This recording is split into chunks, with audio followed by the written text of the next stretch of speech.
ये सम्मोहन क्या चीज है और क्यों बुलाया इन्हें यहाँ? तो चित्रा सी, इसमें इतनी सोचने समझने वाली कोई बात ही नहीं। तुम बिल्कुल चिंता मत करो, ये एक अनूठा तरीके का इलाज है। कुल मिला के बात यह है कि तुम जाओगी सो, जब तुम सो जाओगी तो तुम्हारे अंदर का जो डर है उसका कारण है वो पता लगेगा। उसके बाद जब तुम जाओगी जाग तो डर जाएगा भाग। ये कैसा इलाज हुआ भला? ये कैसे संभव है कि कोई नींद में बोल सकता है? ये नहीं हो सकता। अगर मैं सो जाऊंगी तो कैसे बोल सकती हूँ? देखिए, इसमें कोई बड़ी बात नहीं है। इस विधि में आप बोलेंगे भी और आपको पता भी नहीं चलेगा कि आप क्या बोल रहे थे, क्योंकि आप बहुत ही गहरी नींद में चली जाएंगी और आपके दिमाग में जो कुछ भी होगा वो सब बाहर आ जाएगा। बिल्कुल।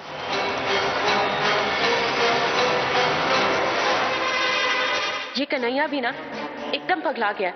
पता नहीं इसे क्यों बुला लाया, क्या जरूरत थी इस आदमी की? अब ये सम्मोहन का प्रयोग करके मेरे ऊपर, हे भगवान, अब मैं क्या करूं? कहीं सही में सब बात बाहर ना आ जाए। आप लोगों को मैं पागल लग रही हूँ ना, इसीलिए आप लोग मेरे साथ ये सब कर रहे हैं। देखो कन्हैया, हमें कुछ ठीक नहीं लग रहा है। भैया देखिए, हमारी बात सुनो। देखिए, जैसा जैसा हो रहा है वैसा होने दीजिए। चित्रा सी, ये सब कुछ तुम्हारे भले के लिए हो रहा है। तुम्हारे जो डर का कारण है वो पकड़ा जाएगा, समझ गए? तो फिर वो डर भी नहीं रहेगा। आराम से बैठो तुम इधर कुर्सी पे, इधर आओ। लेकिन मैं क्यों? आओ तो सही, हमारा कहना तो मानो, बैठो, आओ आराम से बैठो। कन्हैया वो ये देखो, कोई देरा बहस नहीं, तुम बस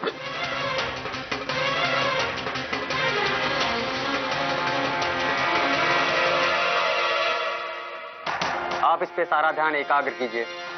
ये सब जरूरी है क्या? चित्रा सी, जैसा कहा जा रहा है वैसा करो, कहना मानो।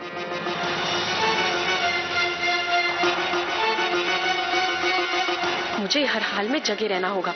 अगर मैं सो गई तो इस सम्मोहन वाले ने सारी गोपनीय बातें मेरे मुंह से निकलवा ली तो फिर तो मैं कहीं की नहीं रहूंगी।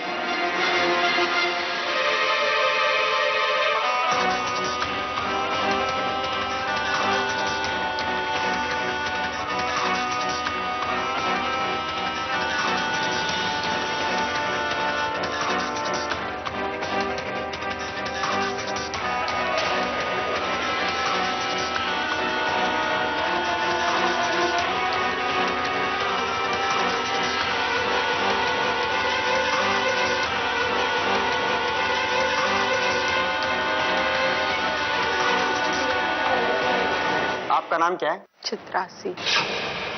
आपकी माँ का नाम? शकुंतला देवी।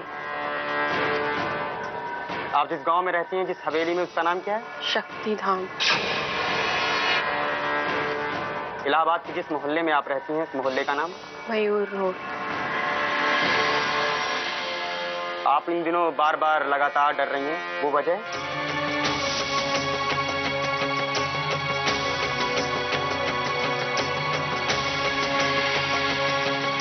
बताइए चित्रा सी।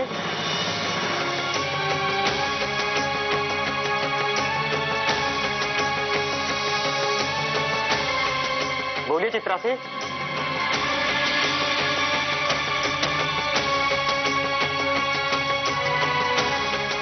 बोलिए बोलिए।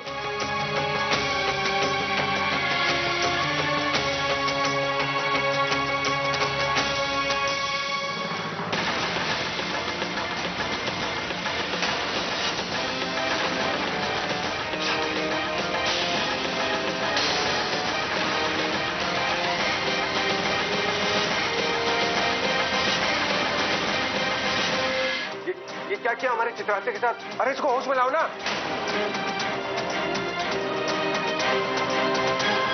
चित्रासी, आंखें खोलो चित्रासी। चित्रासी, डॉक्टर ये चित्रासी बोलिए, उठिए चित्रासी, कुछ बोलिए। चित्रासी, आंखें खोलो।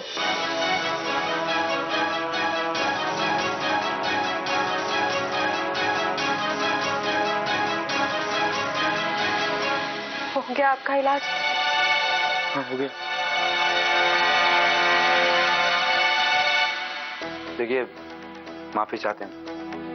सम्मोहन की प्रक्रिया को आपको यहीं रोकना पड़ेगा।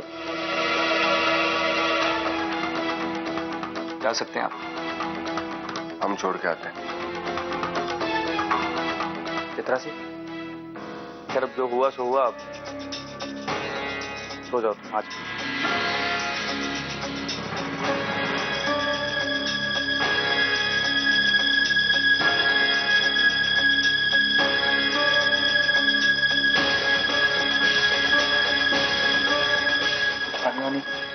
नहीं। कुछ मत सोचिए, आराम कीजिए।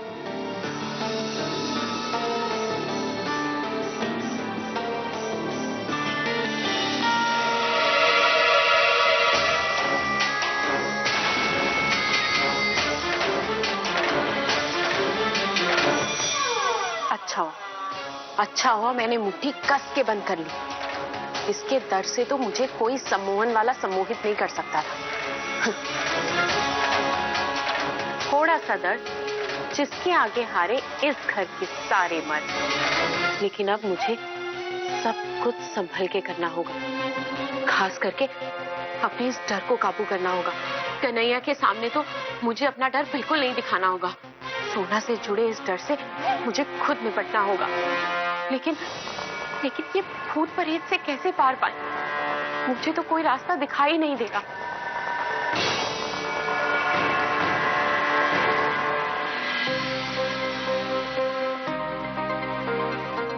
इसे कैसे हो सकता है? हो सकता है चित्रासी की ये कोई नई चाल हो, वरना ऐसे कहाँ होता है कि सम्मोहन शुरू करते ही तुरंत कोई बेहोश होकर सम्मोहन की अवस्था में पहुंच जाए। ये तो संभव ही नहीं है। मतलब चित्रासी पर सम्मोहन का कोई असर ही नहीं हुआ है। इसका मतलब वो बेहोश होने का नाटक कर रही थी। चित्रासी, और ये भी चित्रासी को बेहोश देखकर इतने चिंतित हो गए थे। कुछ ज्यादा ही चिंता कर रहे थे चित्रासी की। कहीं ऐसा तो नहीं कि अब उनके मन में चित्रासी के लिए सहानुभूति पैदा हो गई और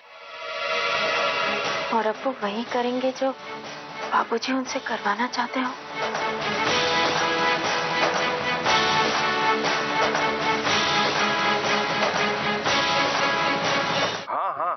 तुम्हारे पास टाइम पर पैसे पहुंच जाएंगे। वो आदमा मोड़ वाली चट्टी है ना, वहां हमें 4 बीघा जमीन चाहिए, मतलब चाहिए। अरे फायदे का सौदा है, तभी तो बोल रहा हूं मैं। अरे भाई वहां अपना नया बिजनेस शुरू कर सकेंगे ना हम। हाँ ठीक है। चाय भैया। चित्रा, हमने तुम्हें कितनी बार कहा है कि तुम आराम किया करो, तुम्हें आराम की सख्त जरूरत है। और तुम एक दिन काम नहीं करोगे तो घर में कोई पहाड़ तो नहीं टूट जाएगा ना। और वैसे भी जो भयानक घटनाएं तुम्हारे साथ इस घर में घट रही हैं, उसके बाद तो तुम्हें आराम करने की और भी जरूरत है। हमें तो समझ नहीं आ रहा है कि आखिर तुम्हारे साथ हो क्या रहा है। ऐसा क्या घट रहा है तुम्हारे साथ जो तुम्हें इतना परेशान कर रहा है? पता नहीं भैया क्या हो रहा है। अजीब अजीब लग रहा है। अजीब अजीब चीजें दिखाई दे रही हैं। हर पल ऐसे लग रहा है जैसे कुछ अनिष्ट होने वाला है मेरे साथ। बस इसी डर में खोई रहती हूँ। लेकिन भैया आप लोग मेरे बारे में चिंता मत कीजिए। मुझे लग रहा है कि ये सब इसलिए हो रहा है मेरे अकेलेपन की वजह से। जब मैं श्री रामपुर में रहती थी तो अक्सर बाहर आ जाया करती थी, मंदिर चली जाती थी। लेकिन यहाँ पर आप लोग काम पर चले जाते हैं और मैं यहाँ घर पर अकेली रहती हूँ। शायद इसीलिए मेरे साथ ये सब हो रहा है। नहीं चित्रा से, इसका कारण हम जानते हैं।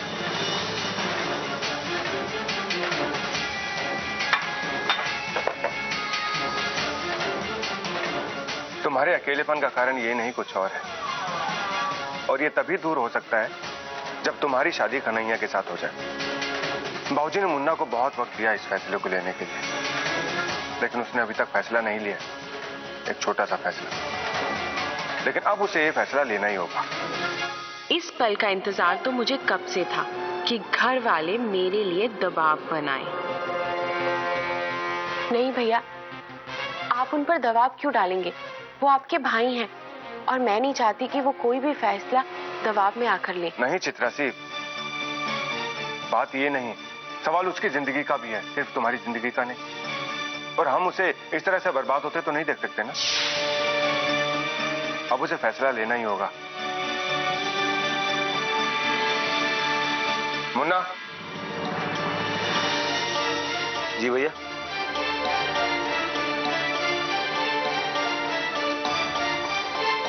बाबूजी ने तुमसे फैसला लेने के लिए कहा था, क्या सोचा तुमने?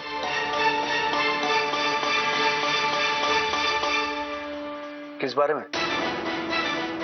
ज्यादा बनो मत मुन्ना, तुम सब जानते हो कि हम किस बारे में बात कर रहे हैं। चित्रासी से तुम्हारी शादी के बारे में ही बात कर रहे हैं। नहीं भैया, आप इन्हें किसी भी बात के लिए मजबूर मत कीजिए।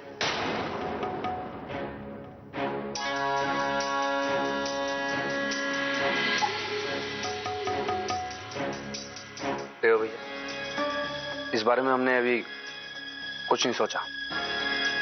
नहीं, क्यों नहीं सोच पाए? कोई तो कारण होगा ना। और तुम नहीं सोच पाए, इससे बाबूजी का फैसला बदल तो नहीं जाएगा ना। देखो मुन्ना, ना करने के लिए तुम्हारे पास अब कोई एक वजह भी नहीं है। और अपनी हालत देखो, तुमने क्या हालत कर ली है अपनी। बाबूजी ने हमें कहा था तुमसे बात करने के लिए, इसलिए बात कर रहे हैं। हम तुम्हारी जिंदगी इस तरह से बर्बाद होते नहीं देख सकते। और किसी ना किसी दिन तो तुम्हें फैसला लेना ही पड़ेगा ना कि तुम्हें चित्रासी से शादी करनी। तो बाद में नहीं तो अब सही, अभी क्यों नहीं? ये हमारी शादी के मामले को आप इतना तूल क्यों दे रहे हैं? मतलब आप, अब ठीक है, बाबूजी ने कहा है ना, सोचेंगे इस बारे में। नहीं, तूल दे रहे हैं मतलब? कौन बड़ा भाई चाहेगा अपने छोटे भाई की जिंदगी बर्बाद होते हुए? जब से सोना गई है, क्या हालत हो गई है तुम्हारी। अपनी आईने में शक्ल देखो तुम। कहीं ऐसा तो नहीं है ना कि सोना का ख्याल तुम्हें अंदर ही अंदर खोखला कर रहा है? कहीं ऐसा तो नहीं है ना उसके जाने के बाद तुम अभी भी उसकी यादों में जी रहे हो? भैया, सोना जी हमारी जिंदगी से जब जा चुकी हैं तो चैप्टर खत्म हो चुका है। उसे हम अपनी जिंदगी से निकाल चुके हैं। आप क्यों बार बार उसका नाम ले रहे हैं? चलो ठीक है, तुम बोलते हो तो चैप्टर खत्म, यहीं खत्म करता हूं, दोबारा बोलूंगा नहीं। लेकिन बाबूजी का ये आदेश है, बाबूजी का ये फैसला है कि उन्हें अब इस घर की तीसरी पीढ़ी चाहिए, जो तुम और चित्रासी इस परिवार को दे सकते हो। बाबूजी को इस परिवार का चिराग चाहिए, वारिस, समझे?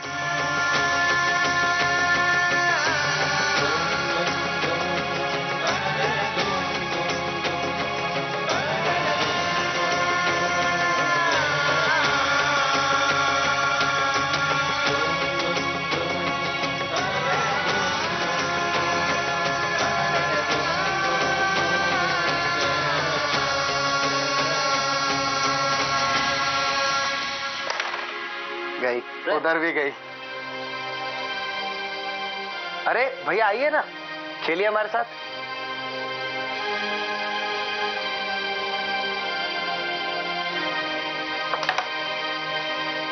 एक मिनट, एक बात बताओ भीमा भाई, बाबूजी आपकी शादी कराने पे क्यों नहीं जोर देते? हमारे पीछे से हाथ धो के पड़ गए कि बस शादी करनी। हम ये शादी वादी के चक्कर में नहीं पड़ सकते यार, अभी फंस जाएंगे हम, नहीं कर सकते ये सब। हमारी शादी क्यों करा रहे हैं, आप कर लो। अरे नहीं करनी हमें शादी वादी। पर क्यों नहीं कर? क्योंकि औरत को देख के डर जाते हैं। और देवा भैया जिससे प्यार करते थे, अब उससे शादी नहीं हो पाई, तो इसलिए वो शादी करना नहीं चाहते। मुझे कोई एतराज नहीं है, लेकिन बाबूजी चाहते हैं कि मैं पहले अपनी पढ़ाई पूरी करूं, उसके बाद देखेंगे। सारी उम्मीद और सबकी निगाहें आप पे ही हैं। और वैसे भी प्रॉब्लम क्या है शादी करने में? चित्रासी आपसे इतना प्यार करती है। कन्हैया, कमल बिल्कुल सही कह रहा है। तुम सोचो नहीं, अब बस झट से शादी कर लो। तो तुम शादी कर लो। तुम ये चाल चलो। और वैसे भी जिस औरत से आप इतना प्यार करते थे, वो तो आपको छोड़कर चली गई। तो अभी तक आप क्यों उनके प्यार को अपने दिल से लगाए बैठे?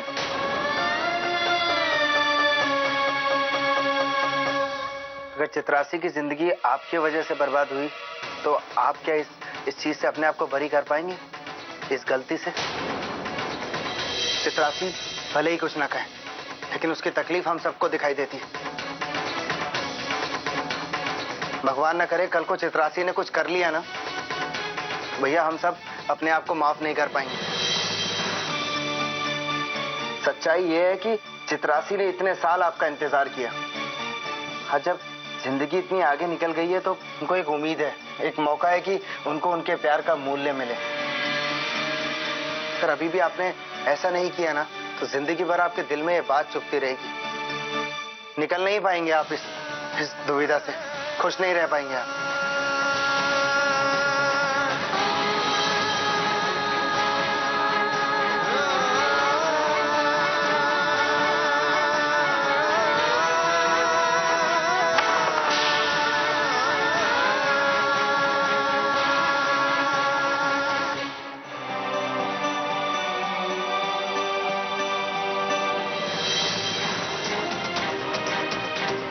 अगर ये इस तरह अपनी भूमिका को लेकर दुविधा और अपराध बोध में रहेंगे तो ये बात तो तय है कि वो शादी का प्रस्ताव अपना लेंगे। नहीं, हमें अब जल्द से जल्द चित्रासी की सच्चाई सबके सामने लानी होगी, वरना अगर उसके शैतानी दिमाग में और कोई खतरनाक चाल आ गई तो फिर नहीं, हमें किसी भी तरह चित्रासी के मन के डर को इस तरह बढ़ाना होगा कि मजबूर होकर वो सबके सामने सच्चाई बयां कर ले, किसी भी तरह सच्चाई बयां कर ले।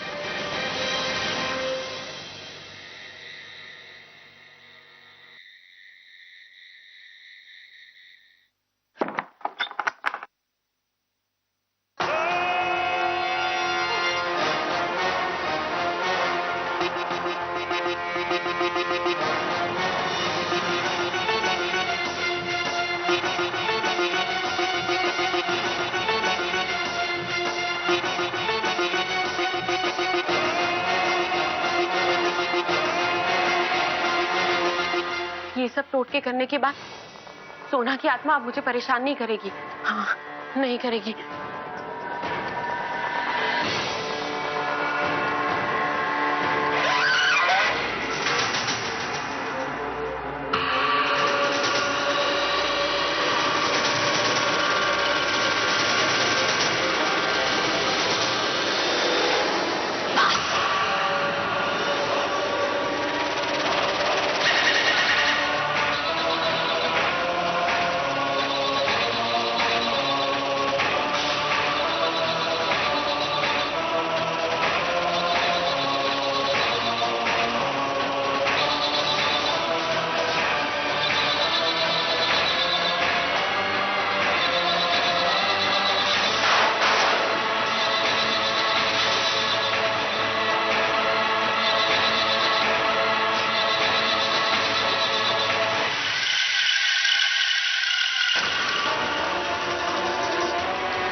तुम्हें क्या चाहिए? तुम जो बोलोगी मैं तुम्हें दूंगी। मेरा पीछा छोड़ने का क्या लोगी?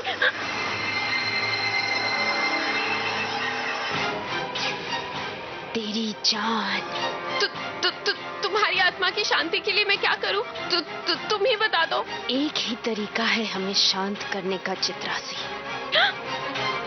कि सबके सामने अपने सारे गुनाह कबूल कर सबके सामने तो बता दे कि ये सब तेरा रचाया हुआ खेल था, क्योंकि तू हमें सबके सामने गिराना चाहती थी। हमारी आत्मा की शांति के लिए इसके सिवाय तेरे पास और कोई चारा नहीं है चित्रासी। चित्रासी, सोना मुझे मत मारना, मुझे मत मारना सोना, मुझे माफ कर दो, मुझे माफ कर दो सोना, मुझे मत मारना, मुझे मत मारना, मुझे मत मारना, मुझे मत मारना सोना, मुझे मत मारना, मुझे मत मारना, मुझे मत मारना, माफ कर दो सोना, मुझे मत मारना, मुझे मत मारना, मुझे मत मारना।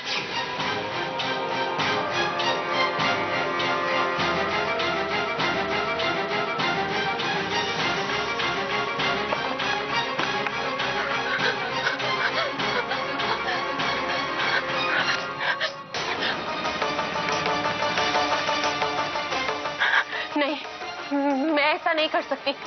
मुझे कुछ ना कुछ करके इस भूत का तोड़ निकालना ही पड़ेगा। अब जब लग रहा है कि मेरा सपना पूरा हो रहा है, सब कुछ अंजाम की ओर पहुंच रहा है, तो मैं इस भूत के चक्कर में आकर खुद की बर्बादी नहीं कर सकती। नहीं, मैं ऐसा नहीं करूंगी। जब जिंदा सोना मेरा कुछ नहीं बिगाड़ सकी, तो ये मरी हुई सोना क्या बिगाड़ेगी? मुझे इस प्रेत आत्मा से लड़ना ही होगा। इस भूत के कहने पर आकर मैं कोई राज नहीं खोलूंगी, ना कन्हैया के सामने और ना इस पूरे परिवार के सामने।